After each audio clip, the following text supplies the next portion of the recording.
Welcome to the realm of science fiction. Don't forget to like and subscribe for more content. Enjoy listening. Ethan Carter had never been great at keeping his apartment clean.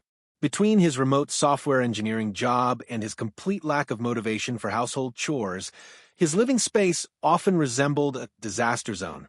Dishes piled up in the sink, laundry stayed unfolded for weeks, and dust bunnies colonized the corners of his apartment like an invading army. That's why he finally decided to invest in a robotic assistant. The AX900 was the latest in home automation, an AI-powered, multifunctional domestic helper designed to take care of all the boring daily tasks. It cooked, cleaned, scheduled appointments, and could even hold basic conversations. More importantly, it wasn't alive. Ethan ordered it online, selected next-day delivery, and barely gave it a second thought. The next afternoon, a massive crate arrived at his doorstep. It was bigger than he expected. Damn, did I order the industrial model or something? He muttered as he dragged it inside. The branding on the side looked strange. There were unfamiliar symbols etched onto the metal container, glowing faintly in dim light. With a shrug, he grabbed a crowbar, pried the crate open, and a tall, violet-skinned woman unfurled herself from inside. Ethan stumbled back, eyes wide. The woman, if she even was a woman, blinked at him, her glowing blue eyes adjusting to the light. She had an athletic yet curvy build, smooth lavender-hued skin, and a long, flexible tail that flicked behind her. Her silver-white hair cascaded down her back in shimmering waves, and the moment her gaze landed on him, her lips curled into a slow, knowing smile. Then she spoke. "Ah, so you are my chosen mate. How wonderful." Ethan's brain shut down. He opened his mouth. No words came out. The woman, Zyra, stepped out of the crate and stretched cat-like, as though she had just awoken from a long nap. "You are different than I expected," she murmured, tilting her head as she examined him. Yeah. Same." Ethan managed to choke out. He took another step back. "You're not an AX900, are you?" Zyra's tail curled behind her as she smirked. "No, I am Zyra of the Vayari, and you, Ethan Carter, are my bonded mate." Ethan choked. "I am not your mate. This is a mistake. A huge mistake." Zyra frowned, as if his reaction puzzled her. "That is incorrect. The bonding process has already begun. Your scent is pleasing. Your physiology is compatible, and your dwelling is adequate." "My dwelling, lady, I ordered a robot. A vacuuming, dishwashing smart home robot. Not a," he gestured wildly at her. "Not a, whatever you are." Zyra's glowing eyes narrowed. "You did not intentionally summon me?" "No. No summoning. No bonding. No mating." A long silence stretched between them. Then Zyra let out a thoughtful hum. This is unfortunate." Ethan exhaled in relief. "Okay, so you understand. Now let's just—" "But it cannot be undone." His stomach dropped. "Excuse me." She gave him an utterly serious look. "Once the Vayari selection process is complete, it cannot be reversed. Congratulations, Ethan Carter. You are my chosen one." Ethan wanted to pass out. He needed a refund. Ethan stared at Zyra, his mind spinning. "Okay, let's take a step back here," he said, trying to keep his voice steady. "There has clearly been a mistake. I don't know how you got here, but you're not supposed to be in my apartment, and I am definitely not supposed to be anyone's mate." Zyra's tail flicked lazily as she crossed her arms, watching him with an expression that was equal parts amused and intrigued. "You do not seem to grasp the situation, Ethan Carter," she said. "This is no mistake. The bond has already begun." "The what bond?" Zyra took a step toward him, closing the distance in a way that made his survival instinct scream danger. Ethan scrambled backward, pressing himself against the kitchen counter as she reached out, her fingers stopping just shy of touching his arm. "You feel it, don't you?" she murmured. Ethan was about to tell her that he felt nothing, but the second she said it, a strange awareness crept over him, a warmth in his chest, a sense of connection like static electricity humming in the air. "Oh, hell no. This is some kind of sci-fi nonsense," he said, shaking his head. "You're not supposed to be here. You should be wherever you're actually from. So, why don't we figure out how to send you back, huh? I'm sure there's some big intergalactic customer support line I can call. Zyra smirked. You believe this is a simple transaction?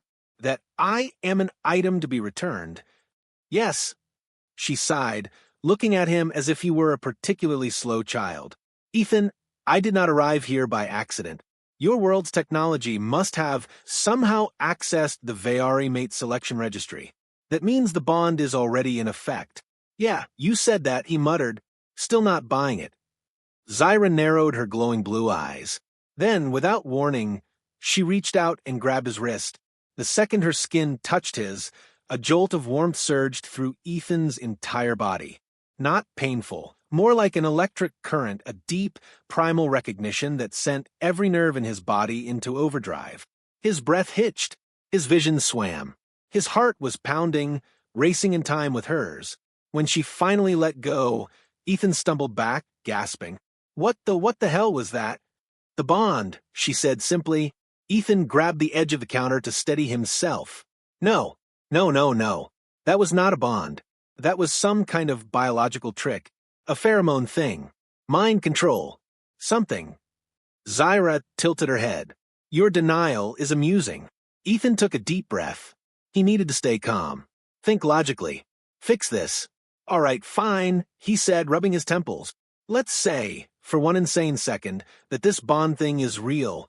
How do we unbond? Zyra's expression darkened. There is no unbonding. Ethan's stomach dropped. Come on, there's got to be a loophole, right? A refund policy? A trial period? The Vayari do not break bonds, Zyra said, folding her arms. Once a selection is made, it is for life. For life? Ethan almost shouted. Lady, I just met you. I was expecting a vacuum with Wi-Fi, not a... He gestured wildly at her.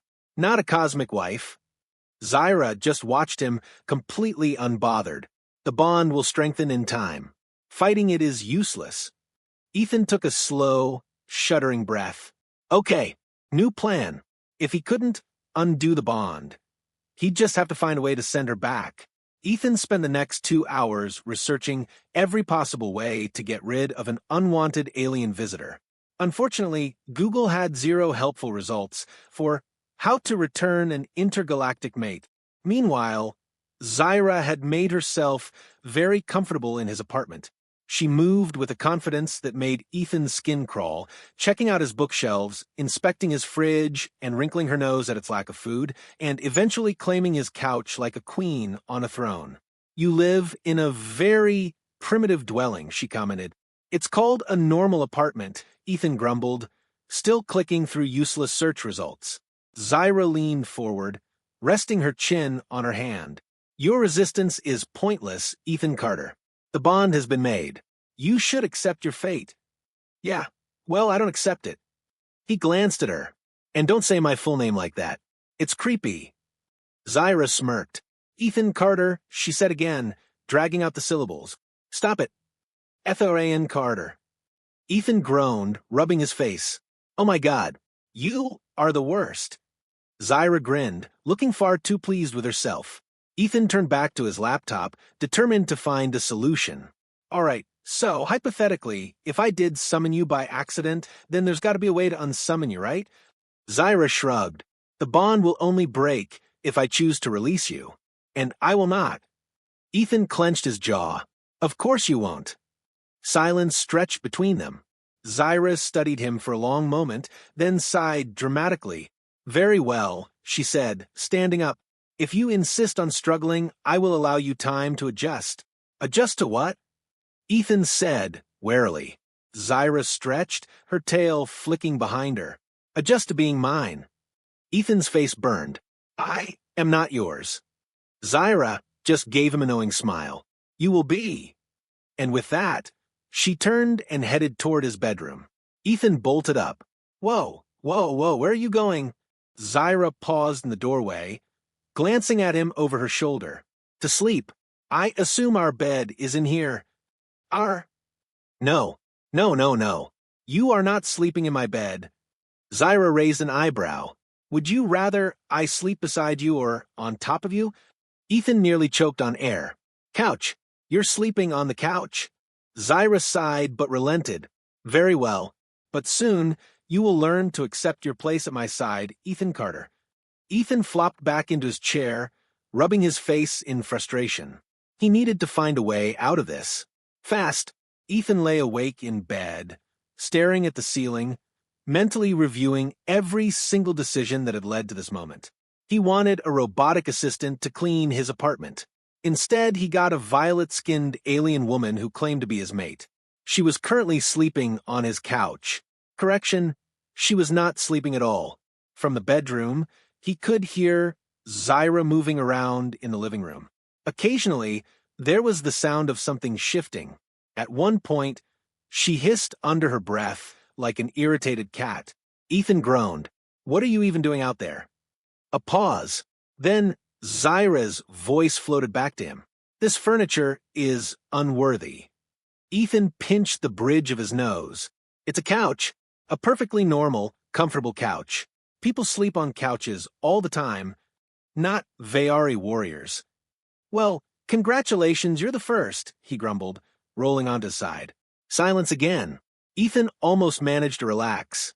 Then, flump, something heavy landed on his bed. His brain immediately went into fight or flight mode. Ethan shot up, fully expecting an intruder, only to find Zyra casually stretching out on the mattress beside him, looking perfectly at home. "What the hell?" he said, voice flat. Zyra yawned. "Your couch is unacceptable. This is better." "Yeah, for me, because it's my bed." Zyra raised an eyebrow. "You are my mate. We will share many things." Ethan's face burned. "Okay, nope, absolutely not. You are not sleeping in my bed." Zyra smirked. "Would you rather I sleep on top of you, then?" "Stop saying stuff like that." Ethan practically launched himself out of bed, pointing toward the door. "Couch, now." Zyra sighed dramatically but stood up. "Very well, for tonight." Ethan did not like the way she said that. As she left the room, he slumped back onto the bed, staring at the ceiling. He was so screwed. The next morning, Ethan woke up with a new plan. Step 1. Find out how Zyra got here. Step 2. Figure out how to send her back. Step 3. Go back to his peaceful alien-free life. Simple. Unfortunately, when he walked into the kitchen, Zyra was already up, wearing his t-shirt and drinking orange juice straight from the carton. Ethan blinked. What are you wearing?" Zyra looked down at herself, then back at him. "Your clothing. Mine is insufficient for this climate." Ethan had no argument for that, because she had originally arrived wearing nothing but a thin, metallic-looking wrap. Still, watching a 6 feet, 2 inches Amazonian space warrior walk around in his oversized NASA t-shirt was doing things to his brain. He shook it off. Focus. Escape plan. "All right," he said, rubbing his temples. "You keep saying I somehow summoned you. How?" Zyra finished her drink, then licked a stray drop from her lips. Ethan immediately looked away. "You must have triggered the Vayari selection beacon," she said. "How? I do not know. Your world should not have access to such technology." "Great. Super helpful," Ethan muttered. He sat down at his laptop and started typing. "If I can figure out what happened, maybe I can reverse it." Zyra watched him, tail flicking. "You are determined to fight this." "Obviously." She leaned forward. "Why?" Ethan gave her a look. "Are you serious? I was supposed to get a robot. Instead, I got a 6-foot-tall alien warrior woman who keeps calling me her mate. This is not normal." Zyra smirked. "Your heart rate increases when you look at me." Ethan nearly choked. "Excuse me?" Zyra rested her chin on her hand, studying him like a puzzle. "You are conflicted.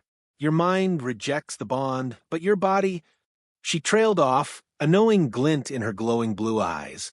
Ethan slammed his laptop shut. "Nope, we are not having this conversation." She only chuckled. New step added to the plan. Avoid all unnecessary eye contact with Zyra. Ethan spent the rest of the day researching every possible explanation. He searched for interdimensional anomalies, quantum entanglement errors, even illegal alien trafficking rings. Nothing. Worse, When he tried to call tech support for his original order, he got a very nervous customer service rep who immediately hung up when he mentioned weird alien symbols on the crate. That was not a good sign. Meanwhile, Zyra spent the entire afternoon being a menace. She took apart his coffee machine, claiming it was an inefficient energy source. She tried to reprogram his smart TV because she didn't like the interface. She stared directly into his soul every time he looked at her. By the time night rolled around, Ethan was at his limit. "All right," he said, rubbing his face. "Let's get one thing straight. You are staying here until I fix this, but I am not your mate, we are not bonding, and you are not taking over my apartment." Zyra arched an eyebrow. "And if I disagree?" Ethan crossed his arms. "Then I'll. Zyra smirked. "Yes." Ethan deflated. "I'll complain about it a lot." Zyra laughed. "You are amusing, Ethan Carter." Ethan groaned. "I hate everything about this." Zyra stretched lazily. "You will come around. In time, all Vayari mates do. Not gonna happen." Zyra only smiled. Ethan had spent the entire night tossing and turning, replaying Zyra's words in his head. In time, all Vayari mates accept their bond. Your heart does not deny me. She was wrong. She had to be. There was no way he was actually feeling anything for her. And yet, when he woke up the next morning, the first thing he did was check where she was. Zyra stood by the window, arms folded, staring out at the endless sprawl of the city. Her sharp, confident presence was still there, but something about her posture seemed off. She looked troubled. Ethan hesitated before walking over. "What's up?" Zyra didn't turn to face him. "Your world is so small." Ethan blinked. "Small? This is one of the biggest cities on Earth." She finally turned her gaze to him, those glowing blue eyes unreadable. "I do not mean in size. I mean in spirit." Ethan frowned. "You lost me." Zyra exhaled, placing a hand against the glass. "The Vayari live among the stars, among infinity. We fight, we conquer, we claim our place in the great expanse." Her tail flicked behind her. "Yet here you are, content to live in a cage of your own making." Ethan opened his mouth, then closed it. He didn't like what she was implying, but something about it hit a nerve. Before he could respond, Zyra shook her head. "It does not matter. You are human. You would not understand." Something about the way she said that irked him. Ethan crossed his arms. "Try me." Zyra studied him for a moment, then sighed. "You spend all this time trying to send me back. Have you considered that I might not want to go back?" That made Ethan freeze. "Wait, you don't." She looked away. "There is nothing for me there." Ethan wasn't sure why, but his chest tightened at the sadness in her voice. For the first time since she arrived, she wasn't acting smug or overconfident. She wasn't teasing him or trying to get a reaction. She was being real, and he didn't know what to do with that. Over the next few days, something shifted. Zyra didn't push the whole mate bond thing as much. Instead, she just existed in his space, and Ethan found himself not hating it. She helped fix his coffee machine, properly this time. She stopped taking apart his electronics. She even started watching dumb action movies with him and making sarcastic comments the whole time. It was weird. It was almost normal. And that was dangerous, because Ethan was starting to see her differently. She wasn't just some invading force anymore. She wasn't just some imposing alien warrior. She was Zyra. And somehow, that was so much worse. Because if he let himself care, then what happened when he finally found a way to send her back? It happened by accident. They were arguing again, something stupid, probably about how spicy human food should be. Zyra had gotten too close. Ethan had been too aware of how close she was. Then she grabbed his wrist again. The same electric shock ran through him. But this time, it didn't feel like an invasion. It felt natural, like something that had been there all along, just waiting for him to stop fighting it. Zyra's gaze flicked to his lips. "You feel it now, don't you?" Ethan swallowed. Before he could even process what he was doing, he leaned in, and the goddamn doorbell rang. Both of them jumped back like teenagers caught making out in a parked car. Ethan cursed every higher power in existence and stomped over to the door. And when he opened it, there was a man in a suit, holding a very official-looking device. "Mr. Carter," the man said. Ethan's stomach sank. Yeah." The man at the door had the aura of bad news. His neatly pressed suit and the government-issued device in his hand told Ethan everything he needed to know. This guy was not some random visitor. Zyra moved behind him, her presence sharp and tense. Ethan's fingers twitched. "I don't know what you're talking about," he said, playing dumb. The man chuckled. "Let's not waste time, Mr. Carter." He held up the device, and immediately it flashed with strange symbols. Symbols that looked eerily similar to the ones on Zyra's arrival crate. Zyra stiffened. Ethan clenched his jaw. "Who are you?" The man smiled, but it didn't reach his eyes. "I work with an organization that handles intergalactic incidents." His gaze flicked past Ethan, landing directly on Zyra. "And your guest here?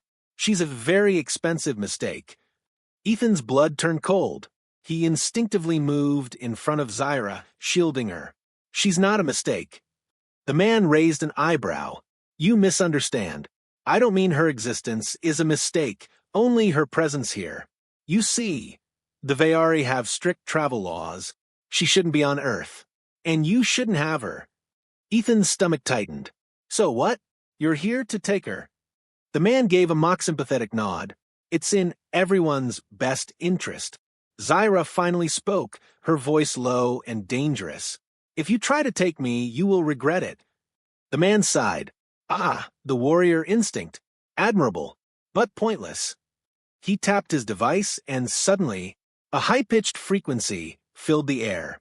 Zyra staggered back, clutching her head. Ethan panicked. "Hey!" He lunged at the man, grabbing his wrist and twisting the device away. The frequency cut out. Zyra gasped for breath, but she was already recovering, her eyes glowing with fury. Ethan's heart pounded. "You think you can just waltz in here and kidnap someone?" The man sighed and dusted off his sleeve. "Not someone, Mr. Carter. Something. You don't understand the kind of tech you're messing with." Ethan felt Zyra step up beside him, her presence solid and grounding. And suddenly he realized something. He didn't care if this was some big cosmic accident. He didn't care if Zyra was never meant to end up here. She was here now, and she was his. His choice wasn't hard. "Yeah," Ethan said, standing firm. "Well, here's the thing. You're going to have to go through me first."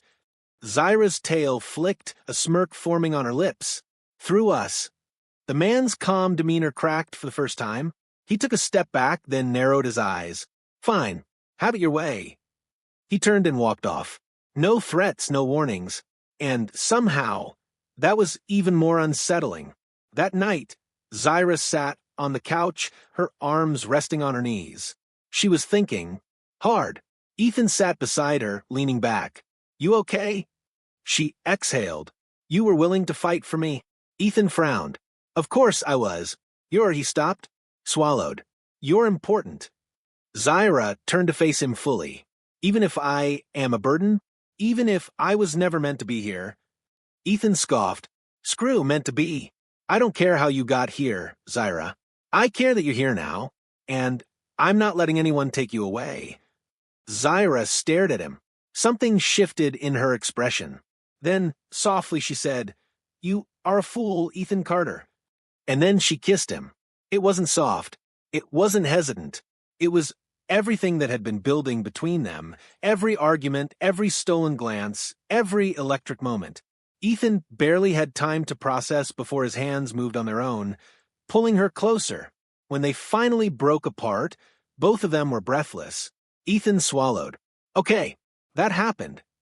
Zyra smirked. "You finally stopped running from it." Ethan didn't deny it, because for the first time since this insane mess started, he didn't want to run anymore. Over the next few days, Ethan and Zyra prepared. The man from before? He wasn't done. They both knew it. Zyra wanted to fight. Ethan wanted to think. And in the end, it was Zyra's idea that won. They hacked the system. Using Zyra's knowledge and Ethan's tech skills, they wiped her signal from every database. As far as the galaxy was concerned, Zyra didn't exist anymore. The government would look for a while, then they'd give up, and when the dust settled, Zyra would stay, for good. A week later, Ethan sat on the couch, watching a sci-fi movie. Zyra sat beside him, her tail lazily flicking over his lap. Ethan smirked. "You still think my world is small?" Zyra hummed. "Your world is still limited." But she leaned against him, her warmth familiar now. Comforting. "But," Ethan prompted. She smirked. "It has you. That makes it bearable." Ethan rolled his eyes. "Wow, what a heartfelt declaration of love." Zyra chuckled. "Would you rather I call you mate again?" Ethan pretended to groan, but he didn't stop her when she curled closer. She was staying, and for once in his life, Ethan Carter wasn't looking for an escape. He was exactly where he wanted to be, with her.